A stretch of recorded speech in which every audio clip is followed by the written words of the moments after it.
एक काला अध्याय आजादी के बाद 25 जून यही वो दिन है जो मैं भी कभी भूल नहीं सकता। अखबारों को डराने की, धमकाने की जो बातें हैं, लेकिन अधिकृत रूप से सरकार ने जब लगाई,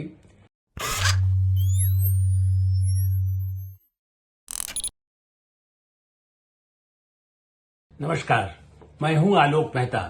एडिटर्स आई में आपका स्वागत है। हमारा अनुरोध है कि आप एडिटर्स आई देखें, सब्सक्राइब करें, लाइक करें, अपने मित्रों को, ग्रुप्स को फॉरवर्ड करें और आपकी जो राय हो उससे भी हमें अवश्य अवगत कराएं। इमरजेंसी, आपातकाल, सेंसरशिप, एक काला अध्याय आजादी के बाद 25 जून यही वो दिन है जो मैं भी कभी भूल नहीं सकता। एक पत्रकार के नाते, एक युवा पत्रकार के नाते, ये ठीक है कि तब मैं समाचार एजेंसी में काम करता था, तब भी हिंदुस्तान समाचार एजेंसी और सेंसरशिप, खबरें सबसे पहले वहीं से जाना, हिंदी की समाचार एजेंसी, भारतीय भाषाओं की एजेंसी, और इसलिए उस आंखों देखा, भुगता, झेला। और यही नहीं, गुजरात में भी, क्योंकि कुछ समय के लिए मुझे वहां भी रहना हुआ था। तो इमरजेंसी, आपातकाल और सेंसरशिप जिसकी चर्चा है, संसद में गूंज रही है, संविधान की बात अपोजिशन कर रहा है, राहुल गांधी कर रहे हैं। इनकी दादी इंदिरा गांधी ने ही इमरजेंसी लगाई थी और प्रधानमंत्री नरेंद्र मोदी ने जिसकी चर्चा की है, ठीक है, लोकसभा का सत्र शुरू होने से पहले उन्होंने उसकी चर्चा की, याद भी दिलाई, वो काला अध्याय। और निश्चित रूप से खास करके जो जातीय राजनेताओं पर हुई उसकी चर्चा तो नेता करेंगे, उसको सफाई जो देने वाले, उसको तो गलती तो बाद में सबने माना। इंदिरा गांधी के कई साथी जो इसको लगाने वाले उनके समर्थक थे, वही उनके विरोधी हो गए थे। लेकिन मैं पत्रकारिता पर जिस तरह का काला अध्याय आया उसकी भी याद, और खास करके नई पीढ़ी और बहुत लोगों को नहीं पता है। आजकल बहुत गोदी मीडिया, मोदी मीडिया, ये मीडिया, आप पक्ष में है, विपक्ष में है, वो एक सोशल मीडिया के बहाने से और कुछ मीडिया में डिवीजन के हिसाब से जो अतिरंजित दिख रहा है, इसलिए भी मुझे उसकी याद दिलाना आवश्यक है। विश्वसनीयता की जहां तक बात है, आज के संदर्भ में जो कट्टर विरोधी बिल्कुल जितना रहे, वो तो संसद में भी पहुंच गए। जिन्होंने बोटी बोटी काट दो, इस तरह की बात कहने वाले इस बार लोकसभा के चुनाव में अपोजिशन पार्टी की तरफ से जीत के आ गए। इसके बाद अभिव्यक्ति की स्वतंत्रता में और क्या बाकी रह गया। और किसी पक्ष में, हम कह रहे हैं कि किसी पक्ष में करता हो, और अखबारों को डराने की, धमकाने की जो बातें हैं, लेकिन अधिकृत रूप से सरकार ने जब लगाई उसका मैं जिक्र, और उसको मैंने दर्ज किया है। मैं इसलिए कह सकता हूं कि ऐसी कहानी सुनाई जो मैंने अपनी पुस्तक भारत में पत्रकारिता और 2-3 पुस्तकें जिसका भी मैं और हवाला दूंगा, जिसमें मैंने, और ये national book trust of India ने छापी है, इसलिए ऐसा नहीं है कि अधिकृत, बहुत सोच समझ करके, और उसका मेरा ख्याल ये 9वां और 10वां एडिशन है, जिसको और भी परिष्कृत किया गया, उसके साथ समय के साथ और क्या बदलाव आए हैं उसका भी जिक्र है। इसलिए आप ये नहीं कहेंगे कि मैं इतिहास के उस समय का केवल पन्ना लिखा है, उसमें बाद में भी जो स्थितियां हैं उसका भी जिक्र है, और मैं इसलिए उसका हवाला दे रहा हूं। आप देखिए, ये इसका 9वां 10वां संस्करण है, और ऐसी स्थिति में इसमें मैं सबसे पहले उस समय की 1975 25 जून को इमरजेंसी लगाने के बाद, इमरजेंसी की रात 26 से लागू हुआ, अखबारों को बिजलियां काट दी गई बाजुदा बमार पर। देश के कई हिस्सों में अखबारों पर बिल्कुल जैसे कह सकते हैं कि अखबार न छपे, उसका कुछ सुनिश्चित कर दिया गया इमरजेंसी के अनाउंसमेंट के साथ। तब उसके बाद प्रधानमंत्री श्रीमती इंदिरा गांधी ने क्या कहा, ये मैं आपको उन्हीं के शब्दों में बताना चाहता हूं जो इस पुस्तक में दर्ज है। इस पुस्तक का अध्याय भी यही है। ऐसे तो इसका नाम जैसे इनका भारत में पत्रकारिता है, पूरा इतिहास, पुराना भी, आजादी के काल के भी कुछ बातें मैंने उसमें कही है कुछ अध्यायों में, लेकिन ये अध्याय सेंसरशिप का काला अध्याय। इसलिए उसमें जो मिसेस गांधी ने कहा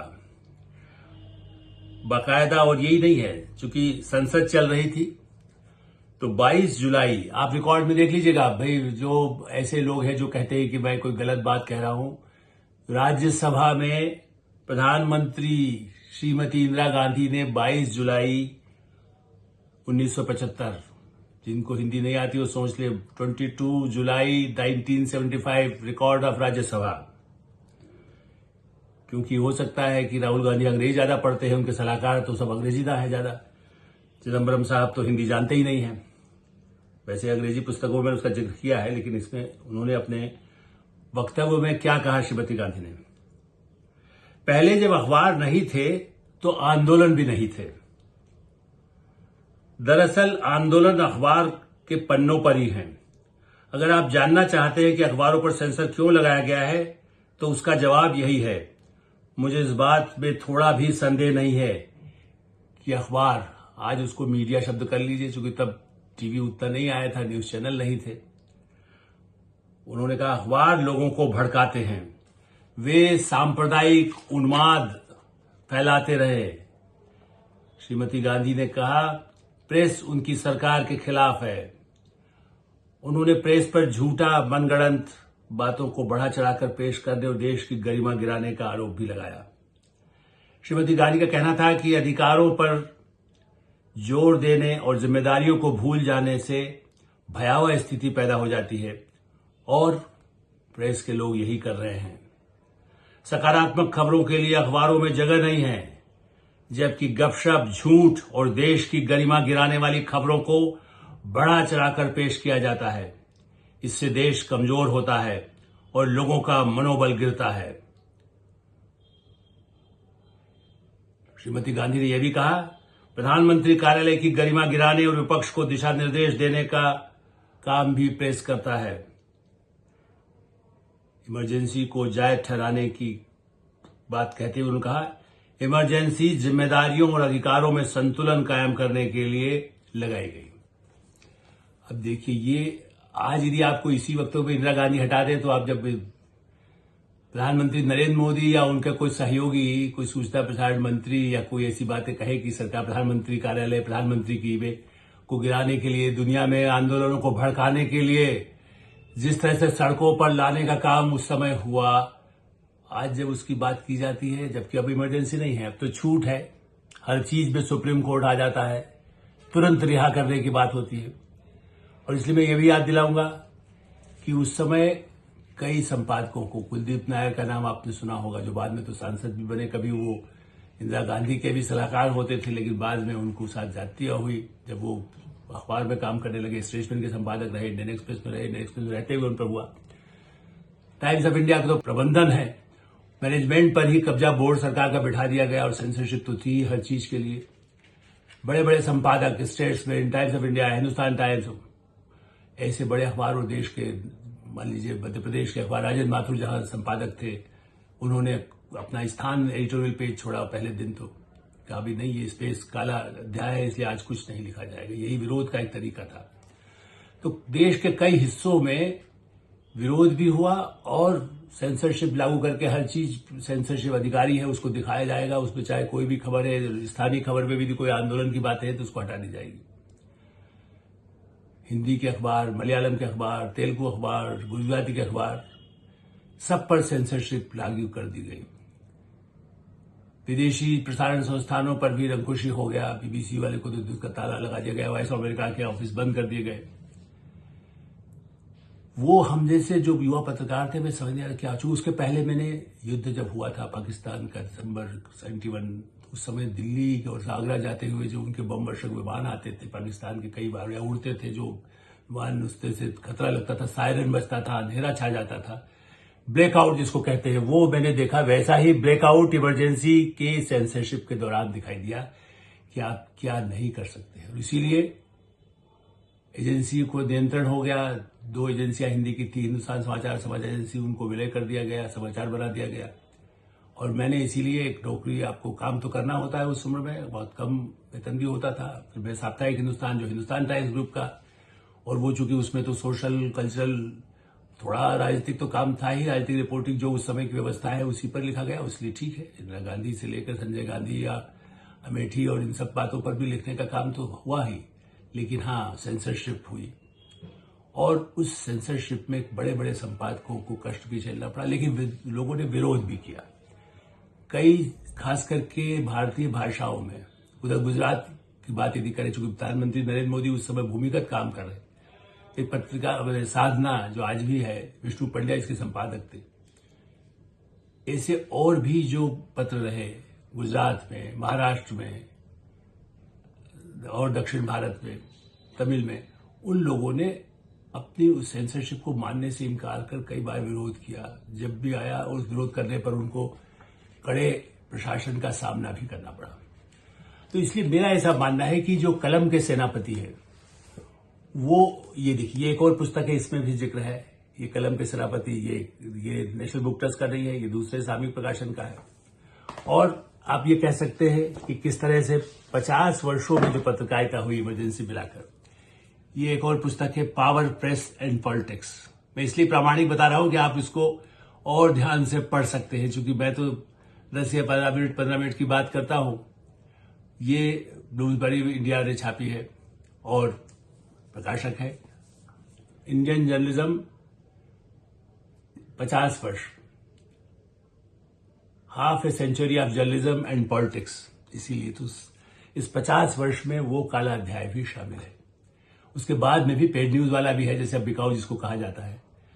मैं इसलिए प्रामाणिक पुस्तकों का प्रचार नहीं है, लेकिन मैं इसलिए कह रहा हूं कि चूंकि हम उसको भुगते हैं, उसको लिखा है, इसलिए आप ये मत कहिए कि आज की स्थिति खराब है। आज तो बहुत अच्छी स्थिति है, अभिव्यक्ति की स्वतंत्रता है, जिसको जो चाहे वो, नहीं तो सोशल मीडिया पे करेगा, एक अखबार बंद होगा दूसरा अखबार शुरू हो जाएगा। ये आजादी से पहले जो था, लेकिन हाँ, महात्मा गांधी और तिलक की जो, या और अखबारों की स्वतंत्रता जो समय थी, या उन्होंने उनके ऊपर जो रोक, ब्रिटिश शासन के विरुद्ध उनके अखबार थे। आजादी के बाद इवन नेहरू तक ने इसको जूट प्रेस कहते थे। जो अंग्रेजी के ऐसे अखबार जो कलकत्ता से, दिल्ली, मुंबई से निकलते थे, उनको जूट प्रेस कह करके उसकी भी आलोचनाओं को वो मानते थे कि ये सरकार विरोधी नहीं है, ये भारत विरोधी जो ताकतें हैं उनका असर है। तो आज जब ये कहा जाता है, मैं नहीं मानता कि सभी कुछ गड़बड़ नहीं है या दबाव नहीं होते। प्रदेशों में तो आज भी बहुत दबाव है, राज्य सरकारों का जितना दबाव है वो राष्ट्रीय स्तर पर नहीं है। लेकिन सेंसरशिप का उस काले अध्याय को आप भूलना नहीं चाहिए। क्यों तुलना करते हैं, हर बार की जाति हो गई, संविधान खत्म हो गया। मेरी आपत्ति इस बात पर है, कोई सरकार हो यहां पर, वो यदि जाति करती है तो उसके विरोध की यहां गुंजाइश है। उस समय गुंजाइश नहीं थी। एक कुलदीप नायर जी ने कोशिश की प्रेस इमरजेंसी के पहले दौर में ही, पहले उसमें उन्होंने कई संपादकों के हस्ताक्षर कराए, कुछ गायब हो गए, और कुछ ऐसे संपादक थे हिंदी के मूर्धन्य बड़े संपादक, मैं मिला हूं, उन बैठकों में भी गया हूं, तब मैं संपादक तो नहीं था, लेकिन उन बैठकों में जाकर के और इंदिरा गांधी के पास मिलकर के इमरजेंसी का समर्थन करने वाले पत्रकार और संपादक भी कम नहीं थे। आज से भी अधिक गोदी में बैठना नहीं, कंधे पर बैठने वाले संपादक थे, और वहां से आदेश दिया जाता था कि ऐसा करिए। यहां से संपादक कहते थे ये काम होना है, पूंजीपतियों के लिए कहे या अपने लिए कहे या किसी की सिफारिश करे। ऐसे भी कांग्रेस और इंदिरा समर्थक संपादक थे। उनको, उनमें से कुछ जब वैसा होता था जेल से छुड़वाने के लिए, श्रीकांत वर्मा को भी याद इसलिए करते हैं कि वो कांग्रेस से जुड़े हुए थे, लेकिन पुराना उनका समाजवादी पृष्ठभूमि, तो कुछ संपादकों को, कुछ लेखकों को बचाने का प्रयास भी उन्होंने किया, उनको कैसे रिहा हो सके जाती। तो कुछ दिनों बाद ही कुलदीप नायर या प्रेम सबरवाल, ऐसे कई संपादक उनको, जिनको वो जानती भी थी, तो बाद में उनको 10-20 दिनों बाद उनको छोड़ा भी गया, लेकिन उनका अंकुश बना रहा। कैसे कैसे छापे उनके घरों पर पड़े। तो उससे क्यों तुलना करते, लेकिन हाँ, उसको याद रखें कि ऐसी स्थितियां ना आए। स्थितियां जब अच्छी हैं, जब आप लिख सकते हैं, बोल सकते हैं अखबार में, टेलीविजन चैनल, उस समय दूरदर्शन भी तो वैसा आधुनिक तो हुआ नहीं था, 82 के बाद हुआ, कलर भी, उस समय दूरदर्शन तो बिल्कुल सरकार का ही माध्यम था, आकाशवाणी के अलावा कोई साधन नहीं था। अब तो FM रेडियो है, देश विदेश के टेलीविजन चैनल हैं, 400, 500, 2000 से ज्यादा 3000 अखबार है, पत्रिकाएं हैं, जिसको जो मर्जी आए छाप रहा है, लिख रहा है। कानून है, मानहानि का कानून है, इसलिए डिजिटल कानून आ रहा है। तो नियंत्रण की बात इमरजेंसी की तरह ना हो, लेकिन इमरजेंसी को याद रखें कि ऐसी इमरजेंसी जिन लोगों ने लगाई वो किस तरह का व्यवहार करते हैं। कांग्रेस के मुख्यमंत्री, आजादी की बात नहीं, मैं तो अपने अनुभव बता रहा हूं। आउटलुक जैसी पत्रिका या भास्कर, नई दुनिया जैसे अखबार, नवभारत टाइम्स, हिंदुस्तान जैसे अखबार में ऐसे ऐसे मुख्यमंत्री जो फोन करके ये आपके यहां तीसरे पेज पर जो आलोचना कैसे छपी है। हम कहते हैं आप अपना काम करिए, आपके इससे डरने वाले नहीं। केबल नेटवर्क को तो कटवा दिया गया था छत्तीसगढ़ में, श्रीमान अजीत जोगी के समय में। हरियाणा में बंसीलाल इमरजेंसी में थे, तो उसके बाद चौटाला ने क्या किया, वो भी सही है। तो ऐसे जो राज्यों में होता है, लालू यादव हमला कर रहे हमला, वो कहने को जयप्रकाश नारायण के समर्थक, लेकिन चारा कांड में इमरजेंसी से ज्यादा हमला तो लालू यादव ने चारा कांड में हमारे छापने पर किया। नवभारत टाइम्स जैसे अखबार, टाइम्स ऑफ इंडिया प्रेस को पटना में आग लगाने का काम उन्होंने किया। वो इमरजेंसी उस तरह की जो जातियां है राज्यों में, मलयालम मनोरमा के मामन मैथ्यू यही कहते हैं कि हमें तो कम्युनिस्टों ने भी तंग किया, हमें कांग्रेस ने भी तंग किया, भारतीय जनता पार्टी के लोग ये समझते हैं कि शायद हम आलोचना यदि करते हैं तो हम भी कोई गलत कर रहे हो, लेकिन फिर भी वैसा नहीं है जो हमने इमरजेंसी में देखा या इमरजेंसी के बिना कम्युनिस्ट शासन में देखा। तो याद रखिए, शासन किसी का हो, इमरजेंसी और आपातकाल जैसा नहीं आना चाहिए, और न ही पेड न्यूज, बिकाऊ न्यूज, खरीदे हुए, जो हमारी एडिटर्स गिल्ड की रिपोर्ट है, जो प्रेस काउंसिल की रिपोर्ट तो और अधिक है, जो आपको वेबसाइट पे भी नहीं मिलेगी। मैं अपनी पुस्तक में, आप उसको मिल जाएगा उसका उल्लेख, कुछ नाम हटाने पड़े चूंकि मानहानि का मामला न बढ़े। पावर प्रेस पॉलिटिक्स में किस तरह से ब्लैकमेल करते हैं जो अखबार, वो भी गलत है, लेकिन जिन्हें दबाया जाता है वो उससे भी घोर पार है। तो इमरजेंसी की याद करें और जातियों को, सेंसरशिप को कभी ऐसा दिन देखना न पड़े, यही हम उम्मीद करते हैं। एडिटर साइड में हम योगदान देते हैं, आप एडिटर साइड देखते रहे, सब्सक्राइब करें, लाइक करें, और आपकी जो राय हो उससे हमें अवश्य अवगत कराएं। धन्यवाद, नमस्कार।